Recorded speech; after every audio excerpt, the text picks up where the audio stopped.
I'm Marika from My Creative Quilts, and I was just about to start putting together a quilt for my son using a panel, and I thought it would make a good topic for a video, a quick video. I don't know if it's going to be quick or not, but we'll see. I never used to use panels a lot. When I first started quilting, there weren't a lot of them around. They weren't always the best quality, but as the years passed, there's been some gorgeous panels that are out there now. The colors are stunning and the designs are just really out there. So the challenge then became, what do you do with them? You have all these beautiful panels. How do you do something with it that not everybody else has done? I want to think a little bit outside the box. So I'm going to show you a few examples of what I've used.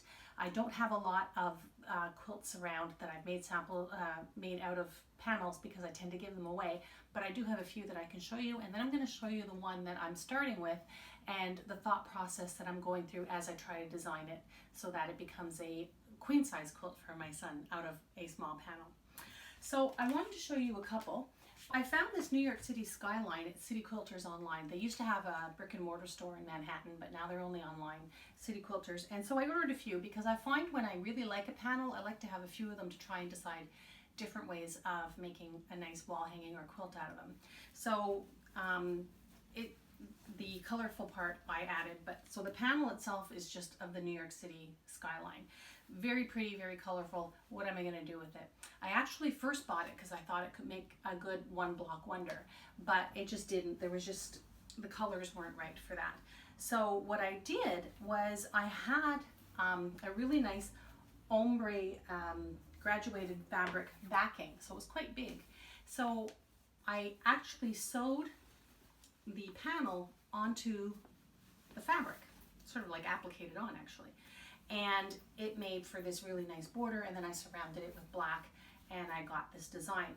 The backing was quite large, so I ended up also, I did a few of them, and so for this one I used the orange and red part of it, and then I quilted it up and it made this beautiful wall hanging. Yeah, I'm very, very happy with it. So, so there's different things you can do like that. You can just find a way to really emphasize the panel and go on from that. But I also like to be a little bit creative. So I found this beautiful sunflower panel. And I don't have the quilt with me anymore because I gave it away as a gift. So what I did was I surrounded the panel, and then I had a fabric with bees, and I cut out the bees and then I appliqued them, and I did a trapunto to make them kind of pop out a little bit. So that turned out quite nice. But the original reason I bought this was going to be a good one block wonder, and it was. So I had 6 of these, and with it, actually I used 7. So I used 7 panels to make this. Is it the right way? Sometimes it's hard to tell. Yeah. So you can see the original panel is in the middle. Okay. And then I used the other 6 to do the one block wonder. You just have to Google one block wonder and you'll see it's sort of like a stack and whack, but just a little bit more intricate. And then I surrounded the panel with the hexagons, and it made this beautiful quilt. So you can do that sort of thing with a panel as well. Another thing that did when I was in San Diego last year, I went into Rosie's cupboard and I saw this panel. I just really liked it. The colors really called out to me. So I bought 3 or 4 of them. This is 2 of them that I have now. I bought 3 or 4 of them, not really sure what I wanted to do with them. I did buy coordinating fabrics. In fact, I have them right here. They're not from the same line. I just looked around the store to find what I liked, and I found this beautiful purple that goes with it, and this beautiful pink as well. So that really went well. And as a result, I came up with this.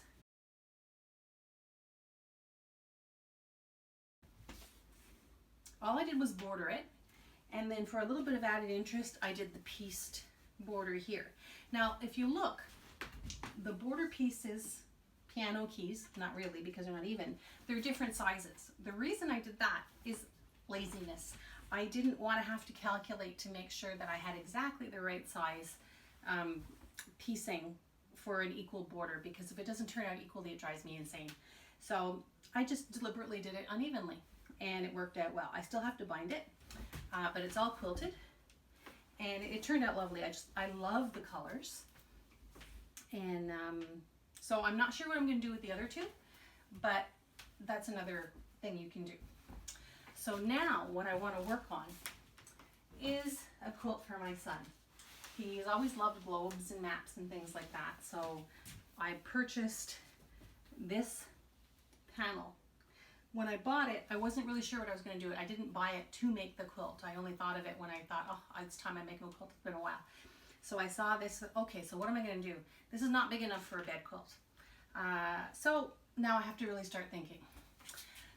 So as I was pondering what I was doing, I became an ambassador for Spat Craft Fabrics, and I was looking at her offerings, and I saw this fabric, which really called out to me. It has this beautiful movement. It's got blue, it's got brown, and then I thought, wow, that would go. That would make something nice with that, but not alone. So in the same order, by chance, I have this darker speckled fabric. It has a lot of movement. It's not really speckled, it's just more of a mottled type of fabric. And I thought, wow, that really goes well together too. So we're gonna have this, and we're gonna have this. That's gonna be really nice. But how am I gonna do it? This panel is wider than it is long. So if I wanna make it a bed quilt, what am I gonna do? So watch, this is what I'm gonna do. Okay, now we have to decide on the dimensions. We have to measure the fabric that we have, how big a quilt I wanna have, and then try and figure out how we're going to make this work. Okay, it's a little bit awkward to show you with my filming setup, my recording setup, but I'm gonna try my best. What I first need to do is find out exactly what size this is. So for these, I use regular tape measures. I don't use cloth tape measures or fabric or whatever. I just measure using this. So I'm not measuring from end to end because I'm losing this piece here. So I'm starting with the line here, ending with the other line. And then I'll add a 1/2 inch or so because I know for the seams we need to have a 1/4 inch on each side, right? So from end to end of the pattern is a touch over 42 inches. So I need to make note of that. It's 42 inches wide.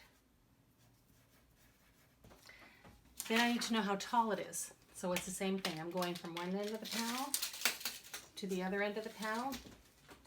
And we're looking at about 36 inches. So we're at 36 inches tall. Now I want to make a double-sized quilt.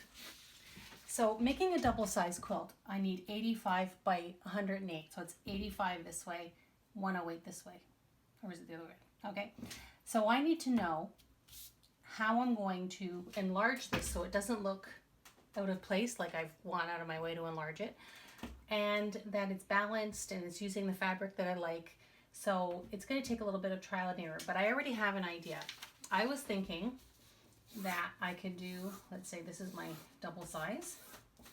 I was thinking of putting the panel in here in the middle and then doing panels like that. So that's the first idea I have. I think that this motion color fabric is the ideal for being right next to this. So that means this fabric would be in here. Now, how would that look? I'm not sure. I have to decide. So I'm thinking panel here. I'm going to say water because that's what it reminds me of. Water here. And then, I don't know what to call this. I'll just say dark. Dark. And then maybe do a dark frame around it like that to balance it out. Is that going to work? I'm not sure. Maybe instead of doing full ones, I should divide the dark into 3 and then have the water also go through it like this. That's another option I have. There are a lot of things I can do, but I'm not sure. None of them is really grabbing at me, although this is probably the one I'm going to go with. When you're working on a panel and you want to make it into a bigger quilt, you really need to think about balance. You don't want it to look like you've just added borders around to make it bigger. It needs to balance itself out. So that's going to take a little bit of work to think about it. I'm leaning towards this design because I don't want to get too busy with the borders and the other parts, because that's going to take away from this. And then you also have to think about how you're going to quilt it. Now, I already know how I'm going to quilt this. I'm going to be using my long arm machine, and I got recently a puzzle template. Now, the son who's getting this quilt likes puzzles. He loves to do puzzles. So this particular template will help me quilt it so it looks like a puzzle. So I'm pretty sure that's what I'm going to do. I really think that my son will like that. So that's another thing to keep in mind. How am I going to quilt it? I don't want to have too many corners, too many meeting parts if I'm going to be doing tiny stippling or anything like that. If I'm using a bigger type of pattern for quilting, I can get away with different things. So there's really a lot to take into account. So I think I'm going to leave it at that. Those are the ideas I have. Maybe you would have something totally different idea that has a completely different look when it's finished. And you know what? By the time this is posted, this video is posted, and I actually make the quilt, I might come up with something totally different. There really is a lot you can do, and it's amazing because what I used to think of as panels being boring and everybody's doing the same thing, it isn't true. Like a lot of wildlife type panels, people like to put into attic windows, or they put lines to divide them and you know, just make like a nice grid. The reason I'm not going that way with this one is I don't want to take away from the globe or the map. I really like that, and I think that anything interrupting it will take away from it. Just in case anybody wants to get a similar panel, this is Vintage Blueprints by Robert Kaufman. These, which I got from Spac Fabrics, are Northcott. I've mentioned before I really like Northcott fabrics, and they just have a nice feel to them. They have nice design. So this is called Swept Away. Deborah Edwards and Melanie Samra from Northcott. And this is also a Northcott because it's from Spac Craft, and it is, let me see, let me find it. Oh, they cut it off. It's been cut off by it's Stonehenge. 20, I think, it's hard to tell. I think it's 22,931, but I'm not entirely sure. But it's a Stonehenge by Northcott. It says Linda, and I can't make out her last name, but you can look for it. And they're calling it Stonehenge. I think that says Haiku, but it's cut off. Anyway, that's what it is, and we'll see what I make from it. So I hope maybe you've gotten some tips and tricks on how to decide how you're going to do your panels. And like always, I mean, the quilt is yours. The panel is yours. You do with it what you want to do with it. And, you know, if it doesn't work, then next time you do something different. It is only fabric. I know fabric's not cheap, so it's easy to say, oh, it's only fabric. But it is only fabric. And if you make a mistake, there's still going to be someone who likes the quilt. You might love it. You might give it away. You might donate it to charity.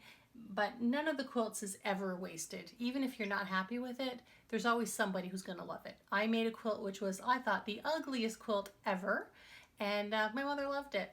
So there you go. So that's it until next time, and we'll be back soon.